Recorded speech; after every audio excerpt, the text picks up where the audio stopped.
4 PM news network में दोस्तों आपका स्वागत है। मैं हूं आपके साथ राशिद ज़हीर। जितना बस में है उतना तो कर लेना चाहिए।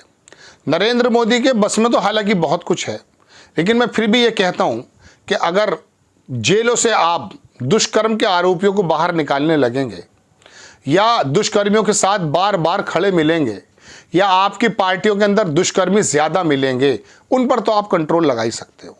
बरेली में ना लगा पाएँ आप हो सकता है मध्य प्रदेश में भी ना लगा पाएँ, बिहार में भी ना लगा पाएँ। हाँ, कलकत्ता पे आपने लगाने की कोशिश ज़रूर की है, बड़ा हंगामा किया है जनाबे वाला। लेकिन मैं आपसे अर्ज़ ये करना चाहता हूँ दोस्तों कि एक तरफ तो मोदी जी का बयान ये आया ये कि ऐसा अक्षम्य अपराध है।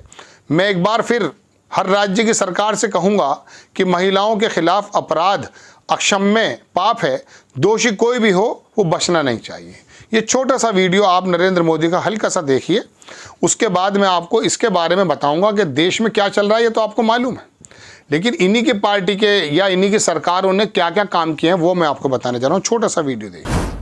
साथियों, माताओं, बहनों, बेटियों का सामर्थ्य बढ़ाने के साथ साथ उनकी सुरक्षा भी देश की प्राथमिकता है। मैंने लाल किले से भी बार बार इस विषय को उठाया है। आज देश का कोई भी राज्य हो, अपनी बहनों बेटियों की पीड़ा को, उनके गुस्से को मैं समझ रहा हूं। मैं एक बार फिर देश के हर राजनीतिक दल से कहूंगा, हर राज्य सरकार से कहूंगा कि महिलाओं के खिलाफ अपराध अक्षम्य पाप है। दोषी कोई भी हो वो बचना नहीं चाहिए। उसको किसी भी रूप में मदद करने वाले बचने नहीं चाहिए। अस्पताल हो, स्कूल हो, दफ्तर हो या फिर पुलिस व्यवस्था, जिस भी स्तर पर लापरवाही होती है सबका हिसाब होना चाहिए।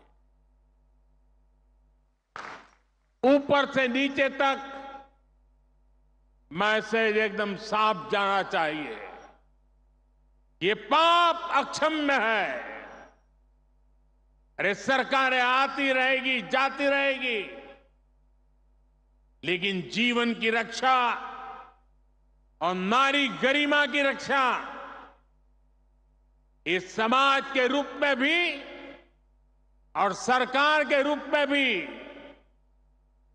हम सबका बड़ा दायित्व है।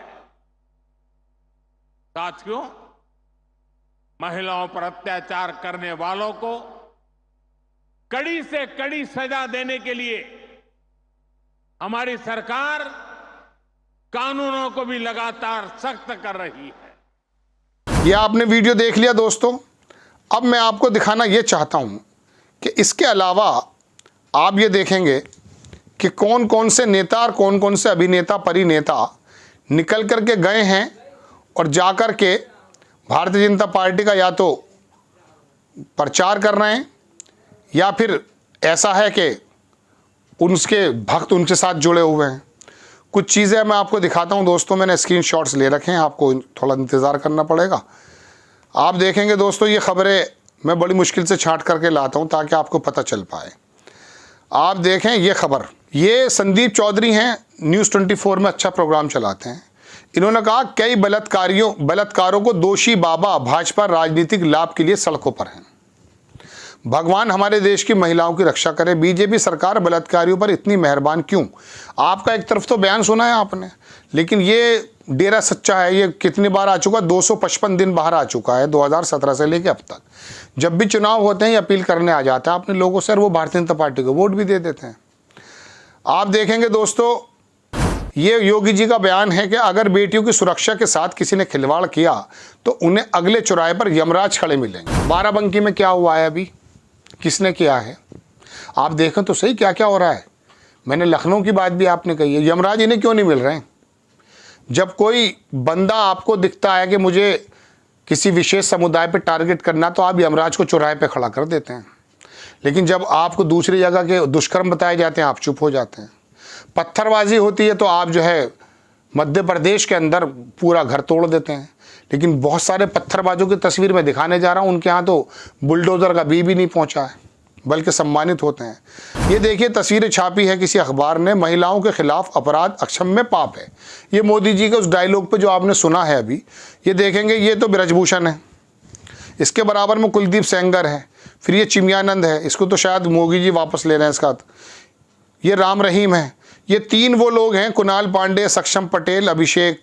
ये BHU बनारस हिंदू यूनिवर्सिटी में जाकर, जो आपको याद होगा, दुष्कर्म करके भागे थे। और कहाँ भागे थे? मध्य प्रदेश में चुनाव हो रहा था, वहाँ पर अपनी जिम्मेदारी निभा रहे थे। बराबर में देख लीजिएगा, ये मोदी जी के साथ तस्वीर है। प्रज्वल रेवन्ना कितना कर चुका है, इसके साथ इलेक्शन भी लड़े। आसाराम बापू बाहर है। और ये तो वो हैं बिल्किस बानो के रेप के आरोपी, जिनको कहा था ब्राह्मण हैं, संस्कारी हैं। भारतीय जनता पार्टी का विधायक बोल रहा था ये। तो दोस्तों, इन पर तो कम से कम कंट्रोल किया जा सकता है। मैं मानता हूं कि आपके हाथ में लॉ एंड ऑर्डर नहीं है। जानवर और आदमी जो अंदर से, मैं कैसा हूं, हिंसक बन चुका है, आपके इस टीवी, इस पॉर्न और ये जो हमारा सिनेमा है और गंदी भड़काऊ तमाम चीज़ें हैं, इससे वो जानवर बन चुका है। और वो जानवर इतना बन चुका है कि तस्वीर में आपको एक और दिखाता हूँ। उत्तर प्रदेश के गाजियाबाद में फीमेल डॉग से गंदा काम करने के आरोप में पुलिस ने सुरेंद्र सिंह को गिरफ्तार किया।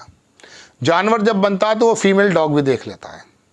अब अगर इसका नाम सुरेंद्र सिंह ना होकर के मुरसलीन होता, तो ये इतना ज़बरदस्त तरीके से वायरल हो रहा होता। कह देते थूक जिहाद, अब ये कहते इसमें फीमेल डॉग जिहाद, इसको ये कहता है। ये गोदी मीडिया और जितना भी ट्रोल आर्मिया है, इसमें सुरेंद्र सिंह ना होता बस। तो ये तमाम चीज़ें हैं दोस्तों। एक तरफ आप कुछ कहते हैं और दूसरी तरफ कुछ और कहते हैं। साक्षी हैं कोई, उन्होंने ट्वीट किया कि आजकल राजनीति में बस दो तरह के लोग हैं, या तो डकैत या बकैत। इसमें योगी जी का वही के चौराहे पे खड़े मिलेंगे, और दूसरा फोटो भी दिखाया है। असम में नाबालिग लड़की से दरिंदगी पर बवाल, सड़कों पर उतरे लोग। ये उसी असम की बात है जहाँ का वो चीफ मिनिस्टर जो है उल्टे सीधे बयान देता है। मैंने बहुत सारी चीज़ें रख रखी हैं, लेकिन मैं आपको कहाँ तक दिखाऊंगा बताइए? आपको मैं कहाँ तक दिखाऊं? इनके लोग, मैं ये कह रहा हूँ ना कि जंगलों में, खेतों में आपका लॉ एंड ऑर्डर तो शहरों के अंदर भी कंप्लीट नहीं हो पाता है, लेकिन कम से कम जहाँ पर आप न्यायपालिका के माध्यम से आसाराम को और ये जो क्या कहते हैं डेरा सच्चा को और तुम्हारे मंत्री संतरी जो भी हैं, ये इनको तो जेल में डाल ही सकते हैं जनाब। प्रज्वल रेवन्ना का चाचा है, ये हैं सब, उनके साथ पार्टी में इलेक्शन लड़ रहे हैं। तो ये मुंह से ये शब्द कितने बेहतर लगते हैं, अक्षम्य पाप है ये। तो ये दुरंगा व्यवहार है। कोलकाता के अंदर ये हुआ है, पूरे देश ने उसकी भर्त्सना की है। मैंने खुद एक प्रोग्राम बनाया, आप देख सकते हैं। लेकिन मैं कहना ये चाहता हूँ कि बेटी के साथ तो कहीं भी कोई बदतमीजियाँ हो रही हैं। उसके अभी कुमार विश्वास है, मैं उसको ज़्यादा पसंद नहीं करता। उसका एक छोटा सा वीडियो चल रहा था। उस वीडियो में उसने ये कहा कि महिला और दलित कई हजार साल से, उसने पंडितों को कहा, मतलब ब्राह्मणों को कहा, पर समाज को कहा। उसका वीडियो है, देख सकते हैं आप। तो उसमें उसने कहा, यकीन मानिए उसको गाली बकने लगे। कोई मिश्रा करके बंदा, उसने ट्वीट किया उसको और गालियां बकने लगा। कह रहा कौन से उसने किया है, क्या किया है। बीच में मुगल आ गए थे, अंग्रेज आ गए थे, वो नई नई तरह की बातें ला रहा है। तो बात यह है कि देखिए, कमज़ोरों के साथ तो किसी भी वर्ग, कोई भी वर्ग रहा हो जो सख्त या ताकतवर रहा, उसने क्या क्या किया है तो देश देखा है ना। और ये यहाँ की बात थोड़ी ना है, अमेरिका है, अफ्रीका है, यूरोप के मुल्क हैं, तमाम मिडिल ईस्ट है, हर जगह यही ये डंडा चलता है। लेकिन हमारे यहाँ संविधान जब से लागू हुआ है, हमने बताया सबको बराबरी का हक है। लेकिन यहाँ तो जो हाथ में है, जिन दुष्कर्मियों को आप जेल में रख सकते हैं, सज़ा हुई है, उनको भी आप बाहर निकालने का प्रयास करते हैं। एक बात बहुत इंपॉर्टेंट बताऊं आपको मैं, ये जो बिल्किस बानो के दुष्कर्मी थे, जो घोषित थे, सज़ा काट रहे थे, जब कानून कुछ आया तो उसको छोड़ने की बात हुई, तो गृह मंत्रालय से दिल्ली से कुछ रिपोर्ट आनी थी। आप यकीन मानिए इतना तेज़ी से कोई काम नहीं हुआ। 27 तारीख में काम हुआ, 2-4 तारीख में वहाँ से आके रिलीज़। तो कहने का मतलब ये है कि आप इतनी तत्परता दिखाते हैं, क्योंकि वो तुम्हारा विधायक कह रहा ना कि ये बड़े संस्कारी ब्राह्मण हैं। ब्राह्मण या सैयद अगर कोई हो गया है तो मुझे सैयद का नाम मजबूरी में लगाना पड़ा है, क्योंकि मैं अगर खाली ब्राह्मणों को कहूँगा तो कोई भी आदमी आके ये कहेगा राशिद सही रहे, देखो ब्राह्मणों को कह रहा है। तो कोई मुसलमान भी है या मदरसे में चलाने वाला मौलाना भी है, अगर वो दुष्कर्म करता है तो वो जानवर है या नहीं, ईमानदारी से बताइए। उसे कोई धर्म एक्सेप्ट नहीं करता, लेकिन आपकी सरकारें उन्हें एक्सेप्ट क्यों करती हैं, उन्हें बाकायदा टिकट क्यों दे देती हैं। बल्कि मैं आपको बताऊं, कुछ लोग तो जो नागपुर के उसमें गोधरा के अंदर आरोपी थे, उनको छोड़ा गया है, वो चुनाव के अंदर प्रचार कर रहे थे। और एक अभी आदमी कह रहा है वहाँ पर छत्तीसगढ़ में शायद चुनाव है, झारखंड में कहाँ है, हाँ कह रहे दोबारा से गोधरा बनाना पड़ेगा। देखिए देश की स्थिति है। वजह यह है कि प्रधानमंत्री जी के हाथ में जो बिल्कुल वाकई है, इनको जेलों में डालो ना, इनको तो फांसी चढ़ा देनी चाहिए अगर दोष सिद्ध हो चुका है। क्यों इनको रोटी खिला रहे हो जेल में भी?